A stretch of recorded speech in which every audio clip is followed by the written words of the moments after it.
Boa noite. Em primeiro lugar, eu queria agradecer o convite feito pela minha comunidade, Casa da Juventude, para que eu estivesse aqui nessa noite, conversando, refletindo com vocês. Estou muito feliz por estar aqui, como disse o Padre João Luiz, primeira vez dele presidindo a celebração, minha primeira vez pregando aqui também para vocês. Que Deus possa nos iluminar o nosso coração, a nossa inteligência, para tudo aquilo que Ele vai nos falar.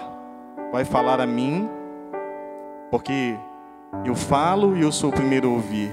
E vai falar também, se assim for da vontade dEle, a cada um de vocês.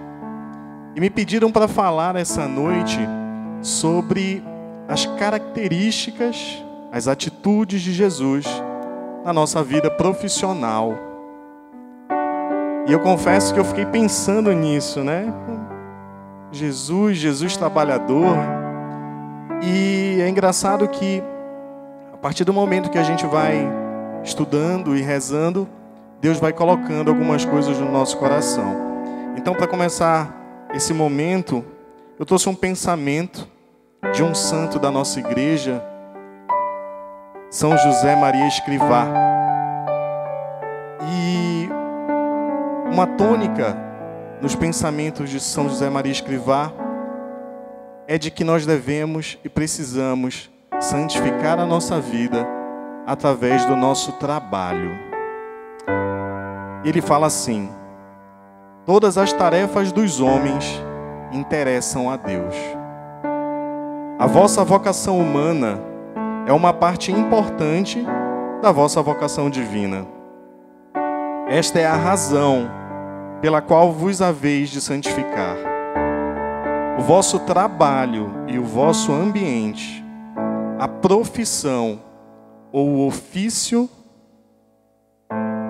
que enche os vossos dias, que dá fisionomia à vossa personalidade humana, que é a vossa maneira de estar no mundo. E quando eu lia isso, falou muito forte no meu coração cajuíno, quando ele termina falando que é a nossa maneira de estar no mundo. Se você talvez não conhece, não frequenta a Caju, dentro do nosso carisma, que é a alegria da ressurreição de Cristo, o nosso fundador, ele sempre nos exorta, ele sempre nos convida a sermos ação no mundo. Isso é muito forte para nós. E aí a gente vai olhar essa ação no mundo sob a ótica profissional. Mas uma palavra nesse pensamento, eu não sei se todos prestaram atenção, ele não fala só em trabalho, ele fala em ofício. E aí, pesquisando um pouco no dicionário, o que é o ofício? E uma das descrições fala de ocupação.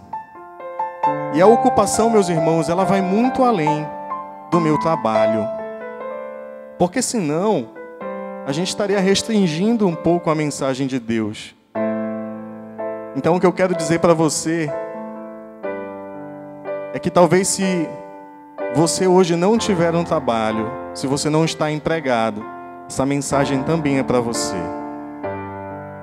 Se hoje você, meu irmão, é estudante, essa mensagem também é para você. Se hoje você é pai de família, é esposo, essa mensagem também é para você.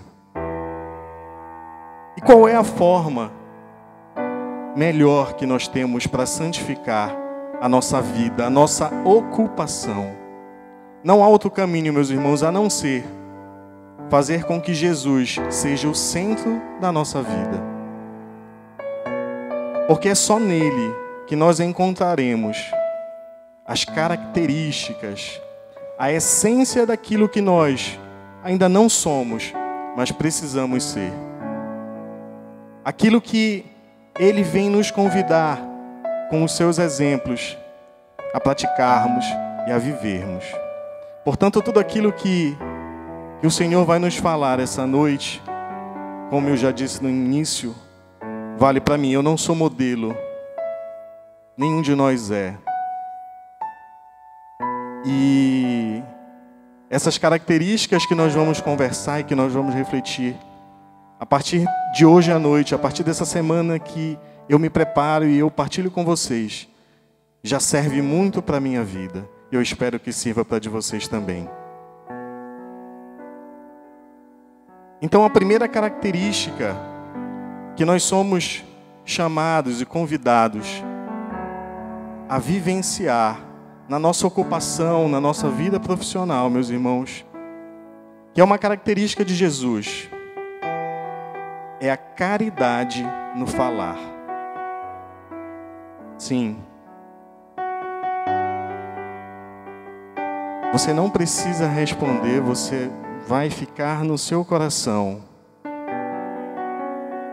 e vai pensar: você tem sido caridoso no falar? Lá onde você trabalha, lá onde você estuda, lá onde você está servindo a igreja, servindo a Deus. Porque se nós formos pensar no exemplo de Jesus, e talvez um bem marcante seja naquele momento em que os fariseus trazem Maria Madalena aos pés de Jesus. E naquele momento Jesus poderia fazer como muitos de nós fazemos, como eu faço, de olhar uma pessoa que errou e que erra, julgá-la. Poderia ter dito: vai-te embora. Não é assim que a gente faz, né? Tá vendo? Errando de novo, só faz besteira. Porque muitas vezes nos falta essa caridade. Muitas vezes nós somos muito mais impelidos a falar daquilo que é ruim, que é negativo. E a palavra de Deus, ela vem nos socorrer em Lucas, capítulo 6, versículo 45. Diz assim: o homem bom tira coisas boas do bom tesouro do seu coração, e o homem mau tira coisas más do seu mau tesouro, porque a boca fala daquilo que o coração está cheio. Do que é que você tem se abastecido lá no seu trabalho? E agora eu falo especialmente para os homens, né? Lá naqueles grupos de WhatsApp que a gente tem lá no trabalho, lá na escola, do que é que nós temos nos abastecido?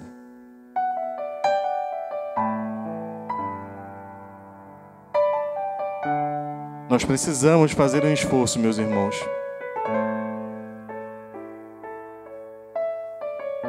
para emprestar a nossa voz aquilo que merece. Eu sei que é difícil para mim também. Isso sem falar nas fofocas. Eu não sei vocês, mas lá onde eu trabalho, de vez em quando tem um grupinho formado. Pode ter certeza que tá bom, não vou nem ser muito agressivo. De tudo que é falado, 50% é uma fofoca. Eu não sei vocês, né? Não sei a vida de vocês, lá na ocupação de vocês, no trabalho, na escola. Mas a experiência que eu tenho é essa. Uma outra coisa interessante com o nosso falar, meus irmãos. No século IV, São Bento de Núrcia, escrevia as suas regras. E lá na regra número 34, gravem bem essa regra, ele traz uma informação que é de uma riqueza muito grande. Eu vou ler para vocês. Olha o cuidado com o falar. E aí eu fico pensando, se lá no século IV, São Bento já trazia essa proposta, porque lá naquela época isso já acontecia muito. Ele fala assim: antes de tudo, que não surja o mal da murmuração em qualquer palavra ou atitude, seja qual for a causa. Meus irmãos, lá no século IV também murmuravam. E hoje nós murmuramos? Alguns estão concordando, né? E muito, né? E muito. Que a nossa voz, meus irmãos, assim como a voz de Jesus, não seja uma voz murmuradora. Porque a murmuração, e é engraçado isso, ela vai nos contagiando. Vocês já repararam? Passa perto de quem está murmurando. É engraçado isso. Você está bem, você está ótimo, acordou bem, está tudo legal. Mas aí está aqui. Desculpa, vou usar o Rafael como exemplo. Está o Rafael aqui do lado e o Rafael está murmurando. Aí eu paro com o Rafael e parece que aquilo vai tomando conta e vai tomando conta. E aí daqui a pouco não é mais o Rafael apenas que está murmurando. Sou eu e o Rafael. Isso vai crescendo, isso vai crescendo. Eu estava até pensando, né, meus irmãos de comunidade, a gente podia trazer essa regra também para Caju. É proibido murmurar. Para a nossa vida, né, nossa vida pessoal, nos nossos relacionamentos.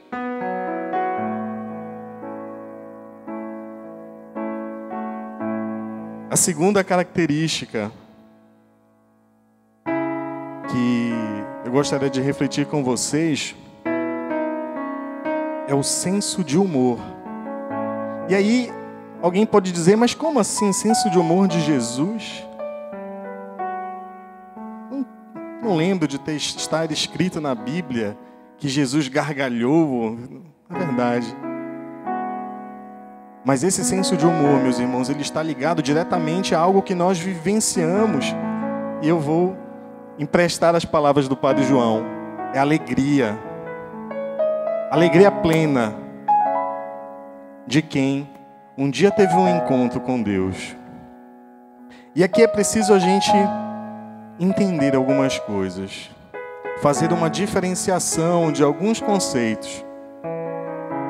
Alegria não significa irresponsabilidade.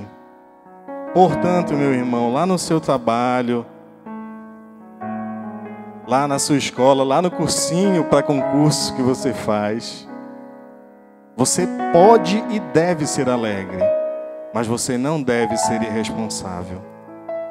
No seu serviço, na igreja, na casa da juventude, nós não podemos ser irresponsáveis. E isso muitas vezes tira todo o nosso crédito. Porque as pessoas às vezes nos olham e muito facilmente confundem aquilo que nós fazemos por nossa culpa. Porque muitas vezes nós não sabemos equilibrar essa relação de alegria e seriedade. Eu posso ser alegre e ser sério também. Porque a alegria que nós escutamos falar no Evangelho é a alegria plena. Eu confesso para vocês, e quem me conhece sabe disso, eu sou uma pessoa séria. Né? Já recebi esse feedback várias vezes. Oh, você é sério. Não, tudo bem, até aí tudo bem. Mas a gente também não pode confundir seriedade com tristeza. O cristão, ele é chamado a ser sério no seu trabalho, na sua ocupação. Mas nós não somos chamados a sermos tristes. Vocês já tiveram a oportunidade de conviver com alguém que está o tempo todo assim, parece que está morrendo? Já? Eu também. Isso é chato, né? Parece que aquela pessoa não anda, assim. E aí você fala, pô, você está triste? Ela fala, não estou triste, eu estou sério. Desculpa, né? Meus irmãos, alguns filósofos chamam isso de recreio do espírito. Recreio. Vocês lembram do recreio? Quem tem mais idade lembra, né? A gente chamava de recreio. Eu chamava de recreio. Aquele intervalo lá da escola. Que era o momento onde nós íamos e brincávamos e espairecíamos. E é isso que nós precisamos fazer no nosso dia a dia.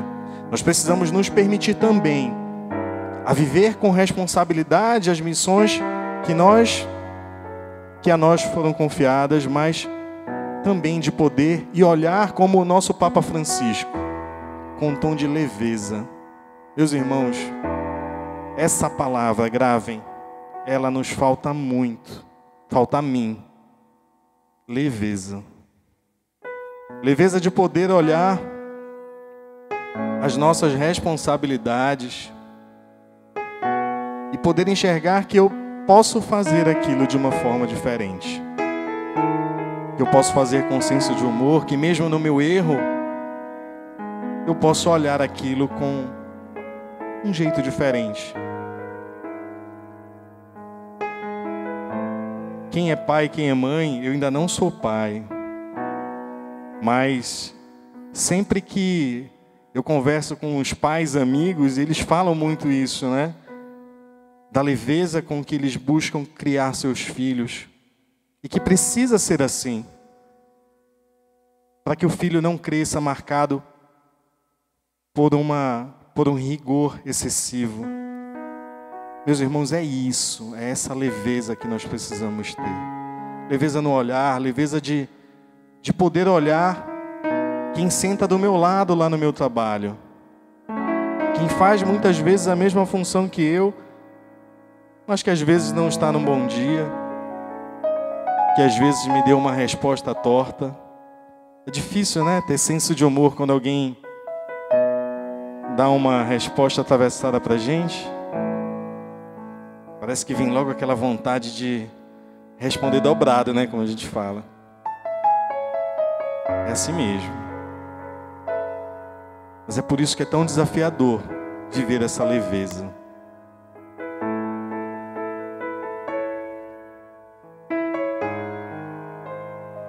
A terceira característica, meus irmãos, chama-se humildade. E essa é difícil também.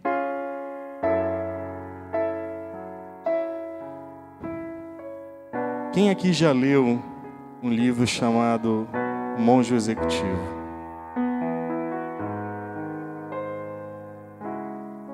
Esse livro foi escrito há uns anos, acho que mais de 10 anos. E ele começou a trazer um conceito muito forte do líder servidor, né? A gente começou a ouvir muito isso. Então, lá no seu trabalho, talvez você já pode ter escutado um pouco. Na igreja também a gente tem falado muito disso, do líder que serve. Mas isso que eu vou falar agora aqui não é só para quem é líder. A humildade, ela precisa estar em nosso coração, independente daquilo que nós estejamos fazendo. Então, independente daquilo que você faz, se você lava pratos, se você constrói prédios, se você é médico, você precisa ser humilde. Eu preciso ser humilde. E essa humildade, ela não é vivida e não pode ser vivida da boca para fora. Ela passa por uma palavra também chamada obediência. E é difícil, às vezes, a gente entender o que tem humildade com obediência. Tem tudo a ver, meu irmão. Porque se você entender que nós estamos plenamente sujeitos à vontade de Deus, significa que eu preciso obedecer essa vontade. E me fazer humilde, muitas vezes, é dizer um bom dia, é dizer uma boa tarde. Para aquela senhora que serve o café, que entra lá na sala.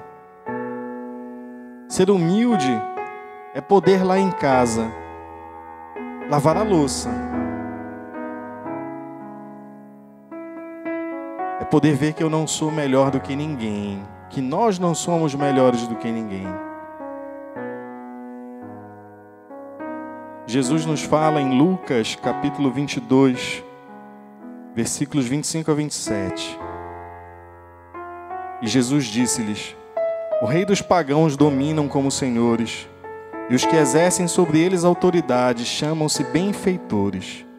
Que não seja assim entre vós, mas o que entre vós é o maior, torne-se como o último. E o que governa seja como o servo. Pois qual é o maior? O que está sentado à mesa ou o que serve? Não é aquele que está sentado à mesa?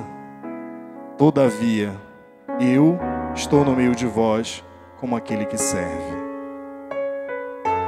Então, meus irmãos, se Jesus está no meio de nós como quem serve, quem sou eu para não servir? Quem sou eu para não olhar para aquelas pessoas que estão muitas vezes proporcionando que nós estejamos aqui? Pessoa que faz a limpeza. Conhecemos o seu Givaldo ele faz a limpeza da nossa estrutura. Como é que eu posso passar pelo seu Givaldo e não estender a mão para ele? Eu preciso, você precisa começar a olhar as pessoas de uma forma diferente. Tire da sua cabeça a relação entre patrão e empregado. Muitas vezes nós temos isso conosco. Nós trazemos isso conosco. O Juninho é meu chefe, né? A gente fala, Juninho é meu chefe. Relação de chefia, parece que é uma relação de poder. Então, se o Juninho é meu chefe e eu sou subordinado, então eu vou servir o Juninho, porque ele é meu chefe. E aquele que é subordinado a mim, aquele do qual eu sou chefe, não. Se eu já servi o Juninho, que é meu chefe, nada mais justo do que ele me servir. E olhem como a lógica de Jesus ela é totalmente diferente da nossa. Jesus vem e nos diz que Ele está no meio de nós para nos servir. Que nós também possamos, meus irmãos, estar no meio de todos aqueles que convivem conosco para servir. Um outro exemplo muito claro disso, em João, capítulo 13, 12 a 16. Depois de lhe lavar os pés e tomar as suas vestes, sentou-se novamente à mesa e perguntou-lhes: Sabeis o que vos fiz? Vós me chamais de mestre e senhor, e dizeis bem, porque eu o sou. Logo, se eu, vosso senhor e mestre, vos lavei os pés, também vós deveis lavar-vos os pés uns aos outros. Dei-vos o exemplo, para que como eu vos fiz, assim façais também vós. A quarta característica, meus irmãos, e essa é muito interessante. A quarta característica é fazer o melhor. Por que isso? Porque muitas vezes nós nos contentamos a fazer o que é possível. E o que é possível é o que eu posso fazer. Mas nós, cristãos, não somos chamados a fazer apenas o que é possível. Nós somos chamados a fazer o nosso melhor, o meu melhor. E esse melhor, ele só vem acompanhado da graça que Deus me dá. Entendam que é diferente do que eu dizer, eu quero ser melhor do que o Cauê. É muito diferente isso. Como o padre falava, hoje nós vivemos num mundo de competitividade, né? Essa é a palavra-chave. A gente vai crescendo desde pequeno e vai ouvindo isso cada vez mais cedo. Preciso ser competitivo, eu preciso ser melhor, né? Hoje a gente valoriza os primeiros lugares no vestibular. Eu valorizo quem foi aprovado no concurso. Eu valorizo quem fez. E nós esquecemos de que muitas vezes, nessa relação de competição, eu faço aquilo que eu não devo. Tinha um personagem, aí os mais novos talvez não saibam, na escolinha do professor Raimundo, que ele falava assim, sempre que o professor Raimundo chamava ele dizia: fazemos qualquer negócio. Vocês lembram disso? E muitas vezes é assim que nós fazemos. Fazemos qualquer negócio. Fazemos qualquer negócio para sermos os melhores. Eu faço qualquer negócio para ser o melhor profissional. Meus irmãos, não é isso que Deus quer de nós. Deus quer que nós caprichemos, é diferente. O capricho de Deus, meus irmãos, parem e olhem para tudo aquilo que Ele fez, para essa obra. Eu me imagino pensando no quanto Deus olha para cada um de nós e deve dizer assim: eu caprichei, né, Nicolas? Eu estava pensando em mim, né? Deus deve me olhar e dizer: olha, eu caprichei no PC. Tudo bem que ele está com poucos cabelos agora, mas ele é muito lindo, eu caprichei. Mas ele não, ó, minha mãe ali está dizendo que é. Eu sabia, se a minha mãe está dizendo que é, imagina Deus. Meus irmãos, isso é com cada um de nós.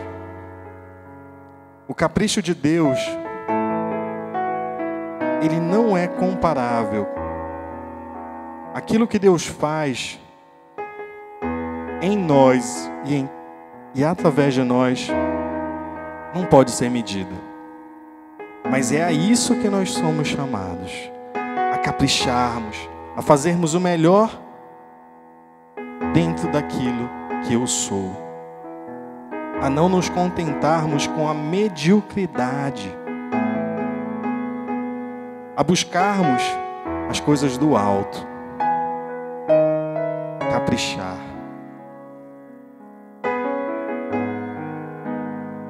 A quinta característica: ser inteiro. Estar inteiro. Hoje em dia, nós vivemos em uma sociedade compartimentada. Então, eu vivo uma proposta na Caju, mas quando chega no meu trabalho, não, lá no trabalho é diferente. É meio que assim, eu quero ser santo na Caju, mas lá na sua ocupação, aí pense você, qual é a sua ocupação? E se você pensar assim, mas eu não tenho trabalho, eu não faço nada, não, você tem alguma. Talvez você cuide da sua casa, do seu irmão, pense na sua ocupação.